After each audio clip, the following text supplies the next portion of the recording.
Assalamualaikum warahmatullahi wabarakatuh. Hari ini kita akan melanjutkan kuliah kita setelah kemarin kita melaksanakan UTS.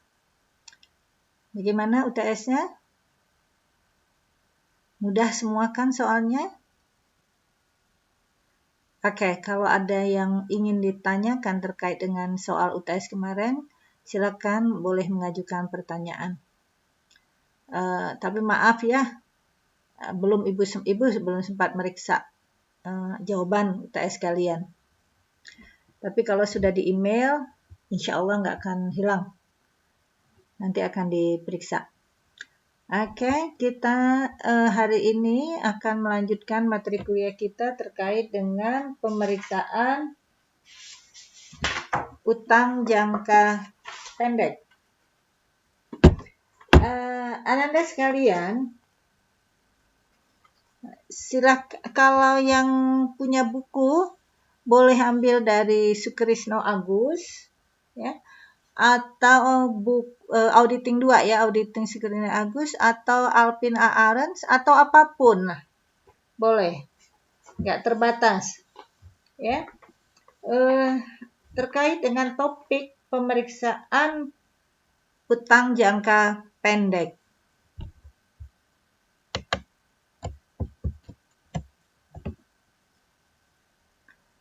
Oke, jadi kita hari ini akan membahas sifat dan contoh kewajiban utang jangka pendek, kemudian tujuan pemeriksaan, dan prosedur pemeriksaan.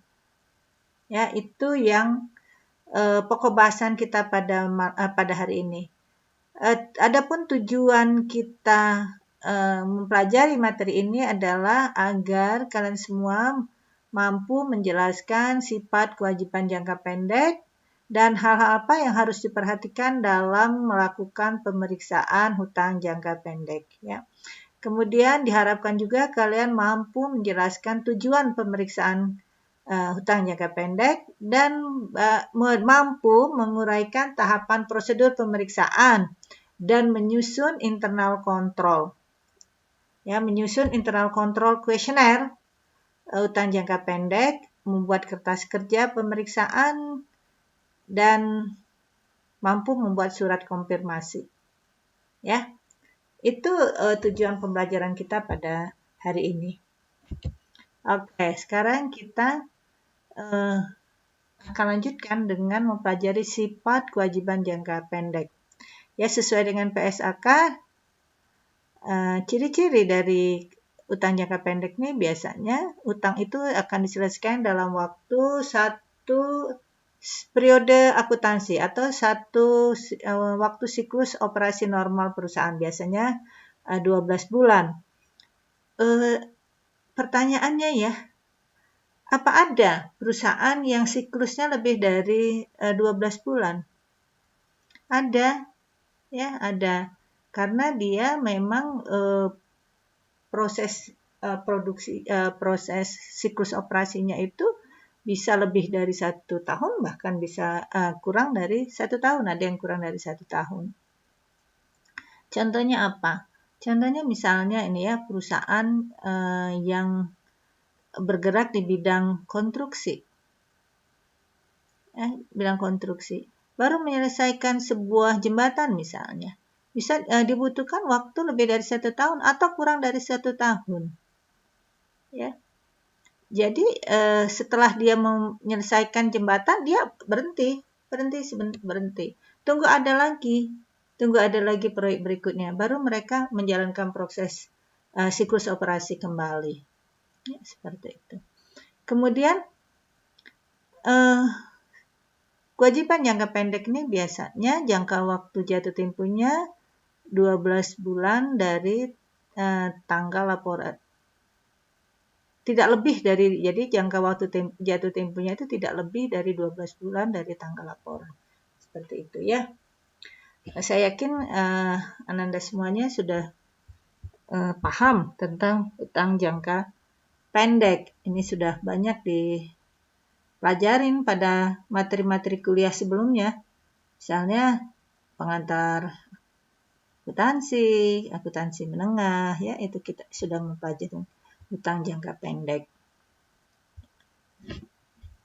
Kemudian hutang jangka pendek ini bisa juga berasal dari hutang jangka panjang yang jatuh tempo.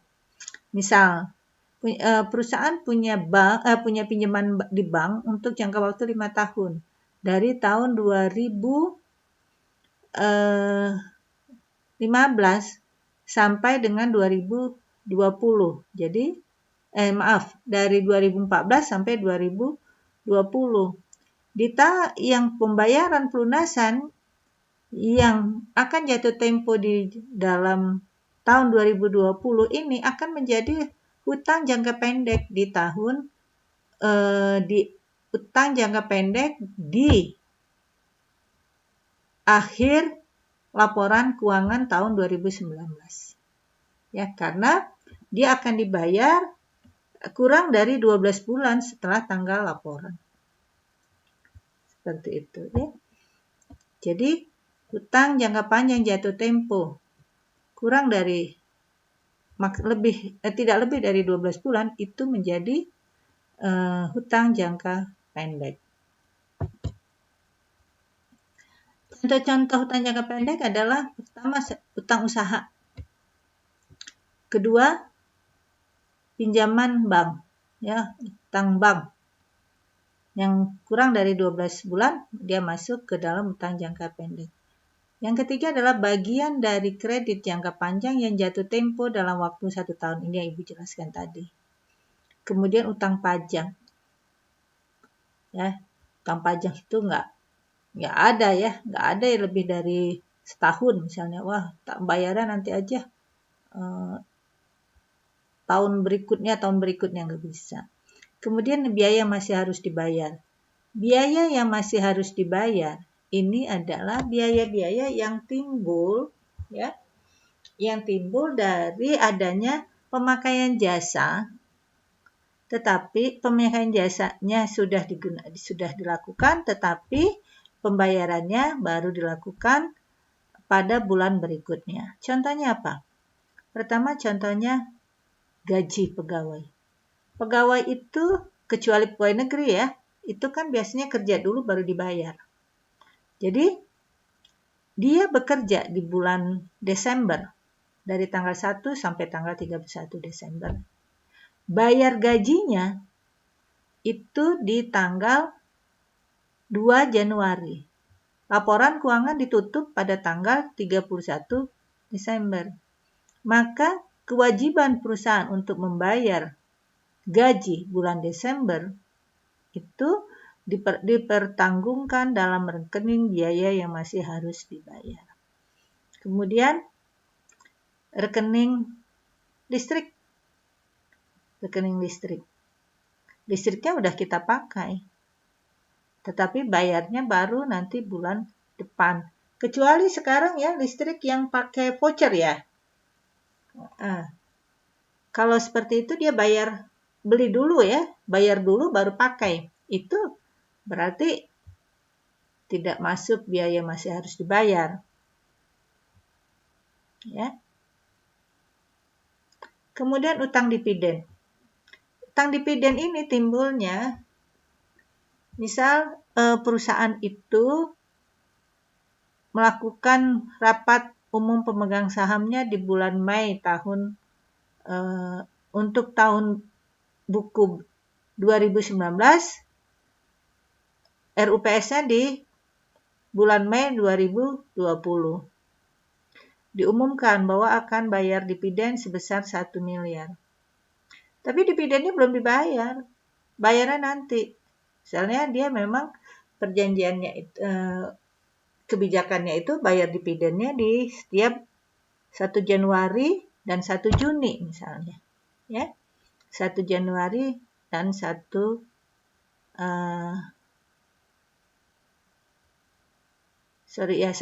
Januari sampai 1 Juli. Jadi berarti dividennya yang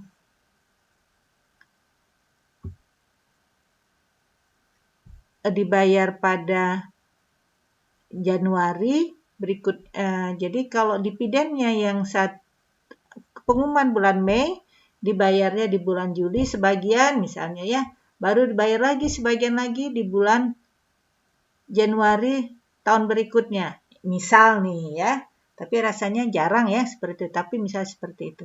Maka dividen yang belum dibayarkan itu menjadi utang dividen. Kemudian pendapatan diterima di muka. Pendapatan diterima di muka ini contohnya apa? Jasa giro. Jasa giro itu baru dibayar itu kan pada akhir bulan. Tetapi rekening korannya itu baru diterima itu bulan berikutnya. Jadi jasa giro bulan Desember itu akan baru diterima di bulan Januari. Oleh karena itu pendapatannya dikatakan sebagai pendapatan diterima di muka. Kemudian utang bunga. Ya, utang bunga. Sama seperti itu. Utang bunga itu baru dihitung utang bunga bulan Desember itu baru dibayar di bulan Januari. Tapi utang bunganya kan sudah dihitung, maka dia dicatat sebagai utang bunga.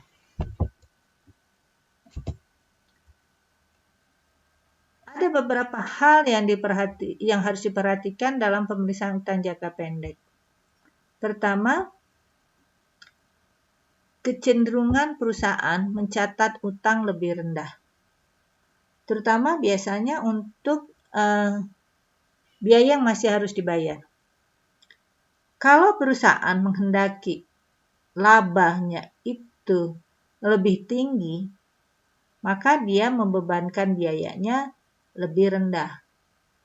Ya. Cara satunya adalah tadi dengan mempertanggungan biaya yang masih harus dibayarnya lebih rendah.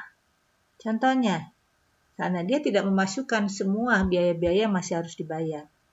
Atau dia mencantumkan biaya-biaya yang masih harus dibayarnya itu lebih rendah. Misalnya, listrik. Tagihan listrik biasanya per bulannya sebesar 2 juta. Tapi, kok perusahaan biasa bukan 2 juta ya, 200 juta. Nah, atau ya seperti itu, 200 juta. Tetapi agar dia biayanya lebih rendah, dia akan mempertanggungannya hanya biaya yang masih harus dibayar listrik itu sebesar 100 juta. Kemudian ya, kecenderungan itu tadi pencatat biaya masih harus dibayarnya lebih rendah. Kecenderungan bisa mencatat utang lebih rendah. Ya, ini kenapa ya perusahaan mau mencatat utang lebih rendah? Agar rasionya itu, ya rasio lancarnya itu bagus. Ya, jadi dia mencatat utangnya lebih rendah. Ya, karena kan perbandingannya adalah aset lancar dibagi dengan utang lancar. Jadi kalau utangnya lebih rendah, dia catat berarti nanti rasio lancarnya akan lebih bagus. Itu ya. Oke, sekarang kita sudah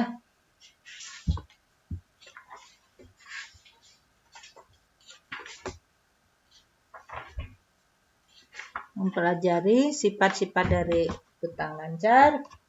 Berikutnya adalah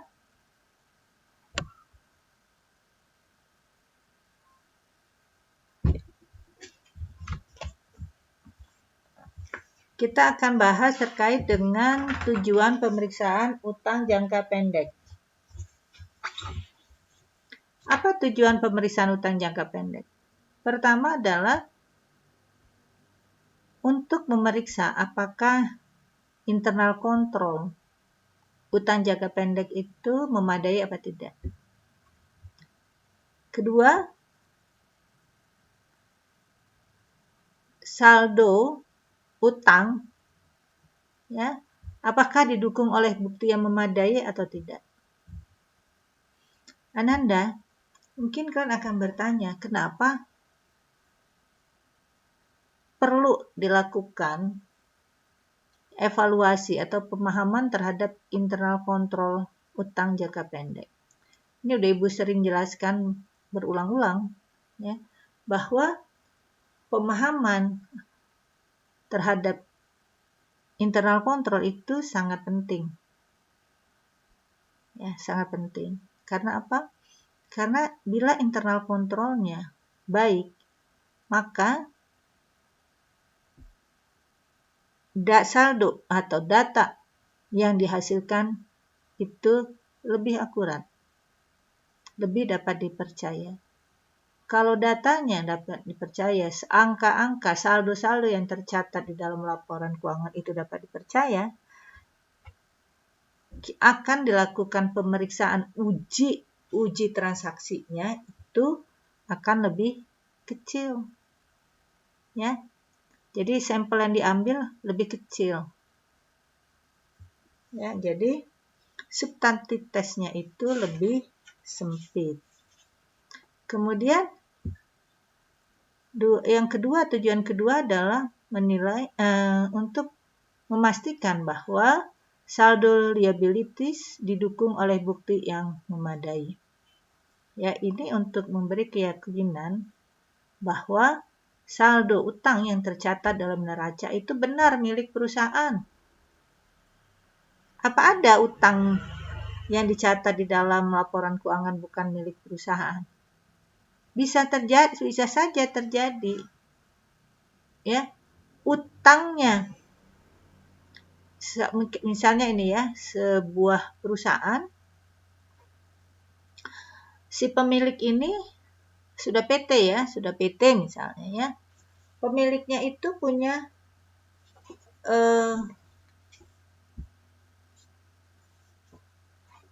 beberapa perusahaan. Sebenarnya yang berutang itu, jadi punya beberapa perusahaan. Yang satu perusahaannya sudah mapan, yang satu perusahaannya baru dikembangkan. Untuk mengembangkan perusahaan tersebut, dia butuh modal. Modalnya diperoleh dengan pinjam di bank. Ya, akan lebih mudah bank untuk memberikan pinjaman kepada perusahaan yang memang sudah mapan, sudah jelas berapa labanya daripada perusahaan itu yang baru berdiri atau baru dikembangkan. Oleh karena itu, si pemilik bisa meminjam atas nama perusahaan A, padahal dananya untuk perusahaan B. Ya. Maka tidak boleh seperti itu. Oleh karena itu, bagaimana auditor dapat meyakinkan bahwa utang yang tercatat di neraca itu benar-benar milik perusahaan? Ya, tadi auditor harus memperoleh bukti yang memadai yang dapat mendukung kesimpulan terhadap saldo utang yang ada di neraca. Oke. Yang ketiga adalah untuk memeriksa apakah seluruh liabilitas jangka pendek telah dicatat per tanggal laporan keuangan. Ini juga penting ya. Juga penting. Jangan sampai utang itu tidak dicatat. Atau karena disengaja maupun tidak disengaja. Misalnya, ya, perusahaan membuat perjanjian pembelian menggunakan FOB FOB shipping point. Ya, FOB shipping point. Artinya bahwa perusahaan itu sudah dianggap barang miliknya ketika barang yang dibeli dikapalkan. Dia udah catat persediaannya, tapi dia nggak catat utangnya. Ya, seperti itu. Akhirnya utangnya akan menjadi lebih kecil. Atau sebaliknya, sebenarnya dia punya perjanjian FOB destination, tapi barangnya belum nyampe. Tapi dia catat dulu utangnya, karena dia terima bilnya, dia catat utangnya. Ini juga belum boleh. Ya. Kemudian biaya dibayar di muka jumlahnya wajar. Tadi ini tujuannya memeriksa apakah biaya dibayar di muka jumlahnya wajar. Jangan sampai kekecilan atau jangan sampai terlalu besar. Wah, biar labanya sedikit, ya buat aja biaya dibayar di mukanya ditinggikan. Ini juga nggak boleh. Kemudian, apakah kewajiban leasing telah dicatat sesuai dengan PSAK? Ya. Leasing ini ada dua, ada financial lease dan operational lease. Ya. Oke. Kemudian utang dalam mata uang asing apakah sudah dikonversi ke dalam mata uang rupiah? Jadi Anda sekalian, ya, utang dalam mata uang asing pada tanggal laporan keuangan harus dihitung dengan kurs Bank Indonesia, kurs tengah Bank Indonesia pada tanggal 31 Desember. Karena dilakukan penilaian, maka akan timbul laba atau rugi selisih kurs. Apakah laba atau rugi selisih kurs itu sudah dihitung, sudah dicatat? Auditor harus memastikannya. Kemudian, tujuan berikutnya adalah memeriksa apakah semua persyaratan perjanjian kredit telah dipatuhi. Ya. Kemudian, apakah utang telah disajikan sesuai dengan PSAK?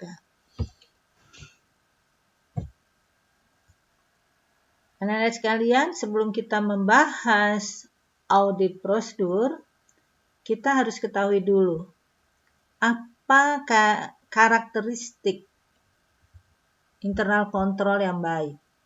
Ya, karena tadi itu pemeriksaan pertama adalah memastikan apakah terdapat internal kontrol yang baik terhadap utang jangka pendek.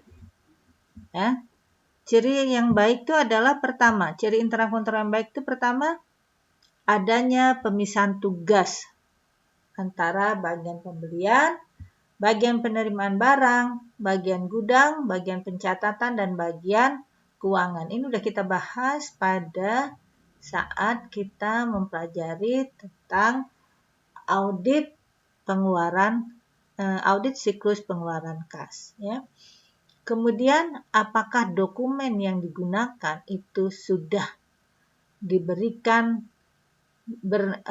nomor urut. Jadi dokumen itu sudah punya nomor urut apa tidak. Tujuannya apa? Kenapa dokumen harus diberi nomor urut? Agar tidak terjadi transaksi tidak dicatat atau transaksi dicatat 2 kali.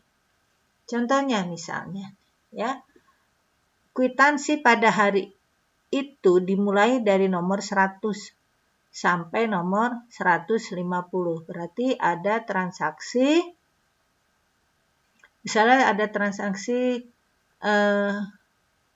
pembelian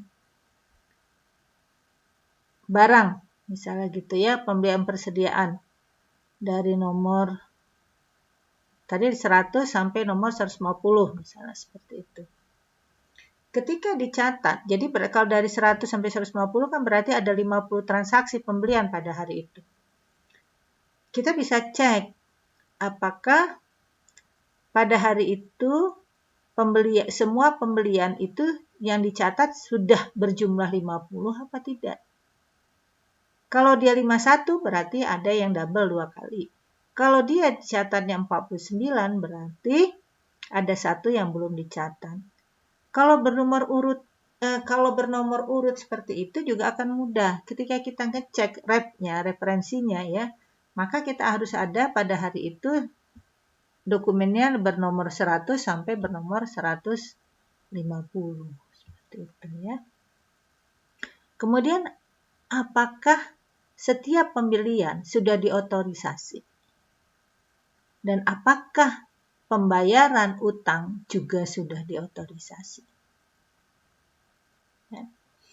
Ini penting, karena apa? Jangan sampai utang itu dibayar 2 kali. atau utang itu kelewat tidak diterbayar, sehingga perusahaan akan mengalami kerugian tidak memperoleh cash discount. Ya. Oleh karena itu biasanya dokumen yang sudah dibayar itu dicap track lunas gitu ya. Nanti di voucher pembayaran utangnya juga dicap sudah dibayar tanggal berapa. Itu menghindari terjadinya pembayaran 2 kali atau tidak terbayar. Ya, kemudian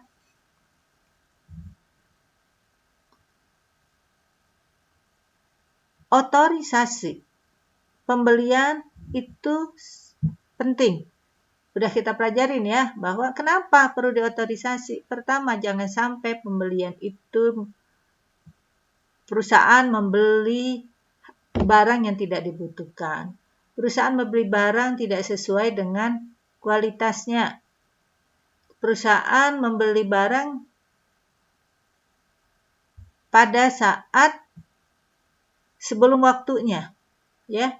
Ini karena ini bagian pembelian ini banyak terjadi penyimpangan. Karena apa? Karena biasanya bagian pembelian itu suka dapat gratifikasi dari supplier, suka dikasih duit. Jadi akhirnya, wah kalau gitu kita beli aja nih ke supplier yang baik tadi. Nah, berharap apa? Dapat tip, dapat pemberian. Akhirnya membeli barang kepada supplier yang tidak qualified, atau barangnya tidak sesuai dengan standar, atau barang yang tidak dibutuhkan dibeli gitu ya. Kemudian waktu pembayaran juga perlu otorisasi. Kenapa? Ya, jangan sampai salah bayar kan, seperti itu ya. Dikatakan pembelian dalam jumlah besar menggunakan sistem tender.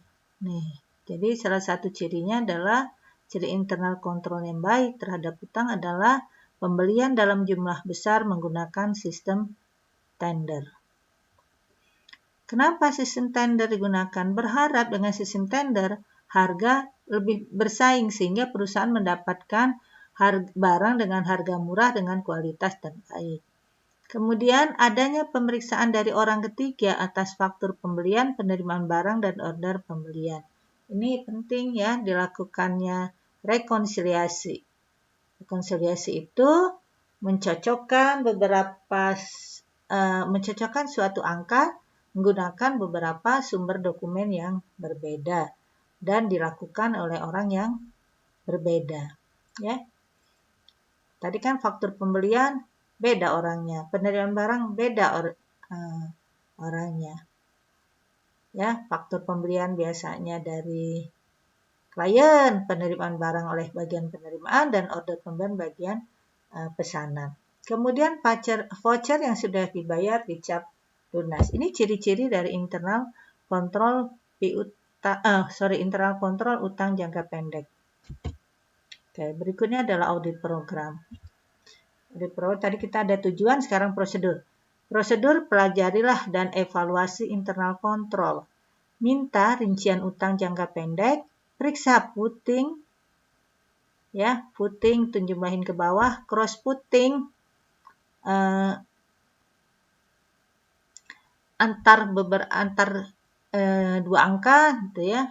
Jadi ya, cross puting itu mencocokkan satu angka dengan angka yang dari dokumen lainnya. Biasa dari saldo di buku besar dengan pengendalian utang atau rincian utang. Ketiga, cocokkan antara saldo masing-masing supplier dengan subsidiary ledger atau buku bantu. Kemudian, lakukan tes antara bukti pendukung dengan utang masing-masing supplier. Itu antara lain prosedur audit utang jangka pendek. Apakah harus seperti itu? Tidak, sangat ditentukan oleh kondisi perusahaan, oleh internal kontrol perusahaan, dan proses bisnis perusahaan. Prosedur audit berikutnya adalah bila diperlukan lakukan konfirmasi utang kepada supplier. Jadi konfirmasi ini tidak wajib. Tapi kalau untuk meyakinkan, perlu dilakukan konfirmasi. Benar nggak sih perusahaan punya utang kepada supplier itu? Kemudian keenam, periksa pembayaran setelah tanggal neraca untuk memeriksa apakah ada utang yang boleh dicatat pada tanggal neraca. Jadi Anda sekalian, pemeriksaan setelah tanggal neraca penting untuk memastikan bahwa utang yang dicatat itu benar ada. Ya, karena kalau utang itu sebenarnya tidak ada utang itu, dicatat utang pada bulan Desember misalnya, ya. Terus nggak dibayar, kan pasti ada tagihan. Ya. Tapi kalau ada utang terus nggak ada yang nagih, terus nggak dibayar, beberapa hari setelah jatuh tempo nggak dibayar, kan jadi pertanyaan. Dalam hal seperti itulah kadang-kadang auditor perlu melakukan konfirmasi kepada supplier. Ya. Atau tiba-tiba auditor melihat, wah ini kok ada utang besar kepada sebuah supplier. Kalau tidak yakin, auditor lakukan konfirmasi. Benar nggak sih utangnya, ada utang perusahaan auditi berutang kepada supplier tersebut, bisa ditanyakan kepada supplier. Kemudian tadi, kalau setelah tanggal neraca,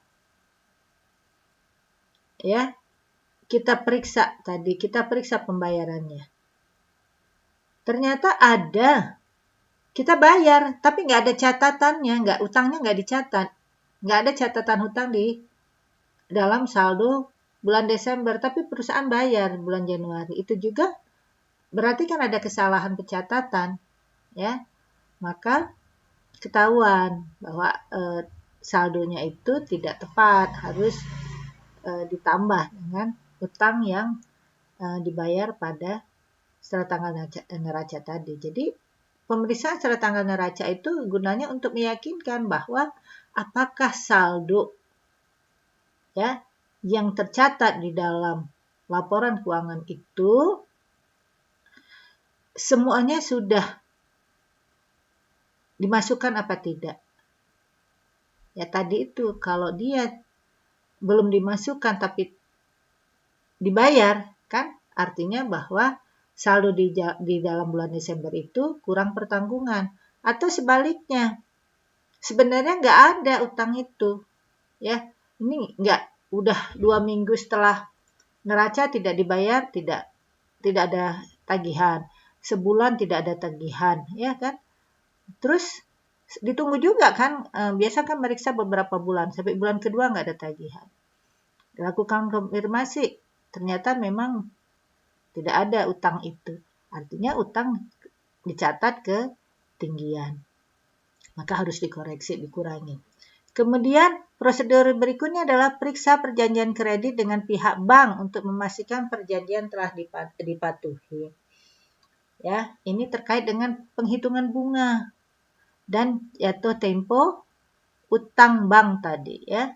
Kemudian periksa penyajian utang leasing apakah telah sesuai dengan PSAK. Jadi leasing itu kadang-kadang ada leasing dengan hak opsi, ya. Kemudian leasingnya itu tadi apakah operational lease atau financial lease, ya. Kan pertanggungannya beda-beda, cara mencatatnya beda-beda. Periksa utang bunga apakah perhitungannya telah tepat. Periksa bukti pendukung telah diselesaikan setelah tanggal neraca, ya. Periksa bukti pendukung uang muka penjualan dan periksa apakah saldo tersebut telah diselesaikan setelah tanggal neraca. Jadi Anda, perusahaan kalau menerima pembayaran biasanya kan ada pembayaran di muka down payment. Down payment itu kan biasanya barangnya belum dikirim. Down payment, barangnya jangan-jangan juga belum selesai dikerjakan, maka down payment itu dicatat sebagai utang, bukan sebagai pendapatan. ya. Kemudian barang itu sudah diselesaikan dan sudah diantar. Harusnya down payment-nya hapus. Jadi menjadi penjualan. Perlu diperiksa apakah down payment yang telah diselesaikan, barangnya telah dipenuhi, pesanan dipenuhi, sudah di jurnal balik apa tidak, ya seperti itu. Kalau sudah di close apa tidak gitu ya, kan biasanya utang kas, utang uang muka penjualan gitu, barangnya dikirim balik, utangnya di debit, kreditnya menjadi penjualan, ya. Kemudian prosedur berikutnya adalah utang dalam mata uang asing, periksa apakah telah dikonversi menggunakan kurs tengah BI per tanggal neraca. Kemudian prosedur berikutnya adalah meriksa pelunasan PPh pasal 21 dan PPN bulan Januari. Jadi gini, pemeriksaan pelunasan PPh 21 ini terjadi karena apa? Karena perusahaan itu kan membayar gaji. Di dalam perusahaan membayar gaji itu, gaji karyawan itu sebagiannya ada utang pajak, ada pajak penghasilan. Pajak penghasilan bulan berjalan itu baru dibayar pada tanggal berikutnya atau pada bulan berikutnya. Jadi kalau misalnya nih gajinya bulan Desember, bayarnya maksimal tanggal 10 bulan berikutnya. Jadi kalau gajinya Desember kan baru dibayarnya Januari, ya. Jadi PPh pasal 21 itu bulan Desember itu menjadi utang. Begitu juga PPN. PPN ini biasanya bayarnya juga pertengahan bulan berikutnya.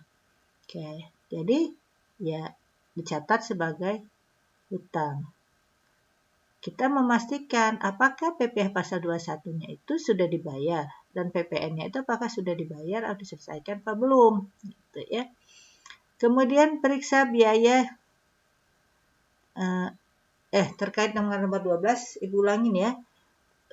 PPh bulan November ya, itu PPh pasal 21 bulan November itu kan dibayarnya di bulan Desember ya. Bulan Desember dibayarnya di bulan Januari. Jadi kalau seperti itu, auditor harus memastikan bahwa PPh pasal 21 bulan November yang harusnya dibayar di Desember sudah dibayar belum. Itu juga bulan-bulan berikutnya. Karena itu, auditor biasanya melakukan pemeriksaan bukti pelunasan PPh pasal 21 tadi dicocokkan dengan bukti potongan, ya. Seperti itu. Periksa biaya yang ditangguhkan atau accrued expense. Apakah dasar peristiwanya konsisten dengan tahun lalu, ya. Ini biaya ditangguhkan contohnya apa?